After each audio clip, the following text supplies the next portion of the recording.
To speaker Prasad Kumar KCR చేత ప్రమాణం చేయించారు. ప్రమాణ స్వీకారానికి బీఆర్ఎస్ ఎమ్మెల్యేలు అలాగే ముఖ్య నేతలు కూడా పెద్ద ఎత్తున తరలి వచ్చారు. ఇదిలా ఉండగా బీఆర్ఎస్ ఎల్పీ నేతగా కేసీఆర్ మరికాసేపట్లోనే బాధ్యతలు చేపట్టబోతున్నారు. అనంతరం ఆయన ఛాంబర్లో ప్రత్యేక పూజా కార్యక్రమాలు నిర్వహించిన అనంతరం కూడా ఆయన నేరుగా నందినగర్లోనే తన నివాసానికి వెళ్లనున్నారు.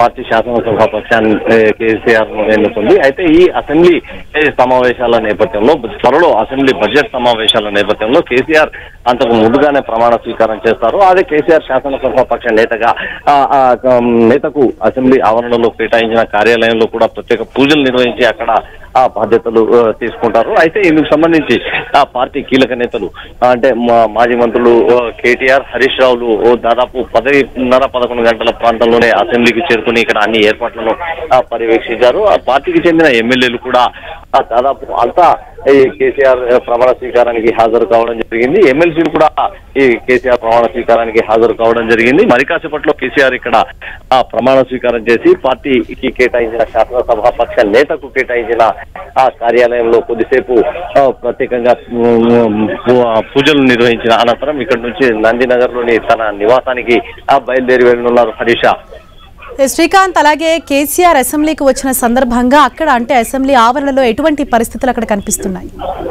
అసెంబ్లీకి పెద్ద ఎత్తున నేతలు చేరుకోవడం జరిగింది. ఈ రోజు 12:30 తర్వాత కేసీఆర్ ప్రమాణ స్వీకారం చేస్తారన్న ఆ సమాచారంతో అంటే నిన్ననే పార్టీ ఈ సమాచారం ఇచ్చింది. దీంతో నేతలంతా పెద్ద ఎత్తున హాజరు కావడం జరిగింది. పార్టీ కార్యకర్తలు కూడా పెద్ద ఎత్తున ఇక్కడికి రావడం జరిగింది. కీలక నేతలు ఎమ్మెల్యేలు, ఎమ్మెల్సీలతో పాటు కీలక నేతలు, కార్యకర్తలు ఇక్కడికి రావడం జరిగింది. అయితే కేసీఆర్ దాదాపు 2 నెలల తర్వాత బయటకు రావడంతో కార్యకర్తలు పెద్ద ఉత్సాహంగా ఇక్కడికి చేరుకున్నారని మనం చెప్పుకోవచ్చు. పార్టీకి చెందిన నేతలంతా కూడా ఈ రోజు ప్రత్యక్షంగా కేసీఆర్ ను కలుసుకునే అవకాశం వచ్చిందని చెప్పుకోవచ్చు. 2 నెలలుగా అతి తక్కువ మందిని మాత్రమే కేసీఆర్ కలుసుకునేందుకు అవకాశం ఇచ్చారు. వైద్యుల సూచనలతో అంటే మేజర్ శస్త్రచికిత్స కావడంతో వైద్యుల సూచనలతో ఎవరిని కలుసుకునేందుకు పెద్దగా కేసీఆర్ ప్రాధాన్యత ఇవ్వలేదు. కొద్దిమంది అతి ముఖ్యమైన నేతలకు మాత్రమే ఐసోలేషన్ లో ఉన్న కేసీఆర్ కలుసుకున్నారు. మిగతా నేతలకు కలుసుకునే అవకాశం రాకపోవడంతో ఈ రోజు కేసీఆర్ ప్రమాణ స్వీకార కార్యక్రమానికి హాజరవుతున్న నేపథ్యంలో వారంతా కూడా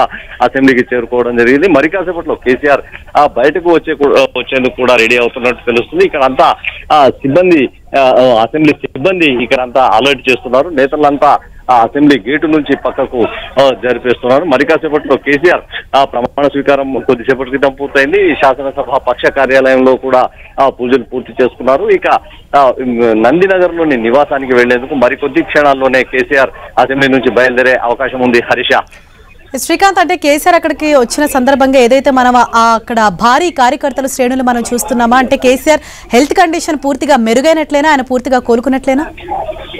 కేసీఆర్ ను మనం చూసినట్లయితే దాదాపు ఆరోగ్యం పూర్తిగా కుదుటపడిందని చెప్పుకోవచ్చు. ఎలాంటి ఇబ్బందులు లేకుండానే నడిచాడు. మేజర్ సర్జరీ కావడంతో ఆసరాగా అంటే కొద్దిగా ఆసరా తీసుకుని మాత్రమే కేసీఆర్ వాహనం నుంచి నడిచి వచ్చి అసెంబ్లీలోకి వెళ్లే మెట్లు స్వయంగా తానే ఆసరాతో ఎక్కి నడిచి వెళ్లడం జరిగింది. కేసీఆర్ పూర్తిగా కోలుకున్నట్టు చెప్పుకోవచ్చు. మరికొద్ది రోజుల్లో ఆ స్టిక్స్ ఎలాంటి ఆసరా లేకుండా నడిచే అవకాశం ఉందని పార్టీ నేతలు చెప్తున్నారు. పూర్తి ఆరోగ్యంగా కేసీఆర్ అయిన తర్వాత పార్టీ నేతలకు, పార్టీ కార్యకర్తలకు అందుబాటులో ఉండే విధంగా తెలంగాణ భవన్ లో కూడా ఏర్పాట్లు చేయడం జరిగింది. తెలంగాణ భవన్ లో కేసీఆర్ ఎప్పుడైనా రావచ్చన్న అభిప్రాయంతో అక్కడ కూడా కేసీఆర్ వచ్చేందుకు అనుగుణంగా వచ్చి ప్రజలను కలుసుకునేందుకు అనుగుణంగా అన్ని ఏర్పాట్లు కూడా చేయడం జరిగింది. మరికొద్ది రోజుల్లోనే అంటే ఫిబ్రవరి 17వ తేదీన కేసీఆర్ బర్త్డే సందర్భంగా తెలంగాణ భవన్ లో పార్టీ కార్యకర్తలను, అభిమానులను కేసీఆర్ కలుసుకునే అవకాశం ఉందన్న ఒక చర్చ మాత్రం జరుగుతుంది. అయితే 17వ తేదీన ఈ నెల 17వ తేదీన కేసీఆర్ తెలంగాణ భవన్ కు వస్తారా రారా అన్న విషయంపై ఇంకా స్పష్టత లేకున్నప్పటికీ ఆ రోజు నుంచి ఖచ్చితంగా కార్యకర్తలకు, నేతలకు అందుబాటులో ఉండే అవకాశం ఉంటుందని రాబోయే పార్లమెంట్ ఎన్నికలను దృష్టిలో ఉంచుకొని ఎన్నికలకు సంబంధించిన రాజకీయ వ్యూహాలు కూడా తెలంగాణ భవన్ నుంచే కేసీఆర్ అమలు చేసేందుకు రెడీ అవుతున్నట్టు తెలుస్తుంది. పార్లమెంట్ ఎన్నికల పై ఇప్పటికే పార్టీ కార్యాచరణను అమలు చేయడం మొదలు పెట్టడంతో ఈ నెల 17వ తేదీ తర్వాత కేసీఆర్ పూర్తి స్థాయిలో పార్లమెంట్ ఎన్నికలపై దృష్టి సారించే అవకాశం ఉన్నట్టు తెలుస్తుంది హరీష. శ్రీకాంత్, అంటే ఏదైతే ఎమ్మెల్యేగా కేసీఆర్ ప్రమాణ స్వీకారం చేశారో అనంతరం మన ఛాంబర్లో కూడా కొన్ని ప్రత్యేక పూజా కార్యక్రమాలు ఉంటాయని తెలుస్తోంది. ఇక్కడ అంటే కేసీఆర్ వెంట ఎవరెవరు ఉన్నారు, ఎవరెవరు ఇక్కడ పాల్గొనబోతున్నారు?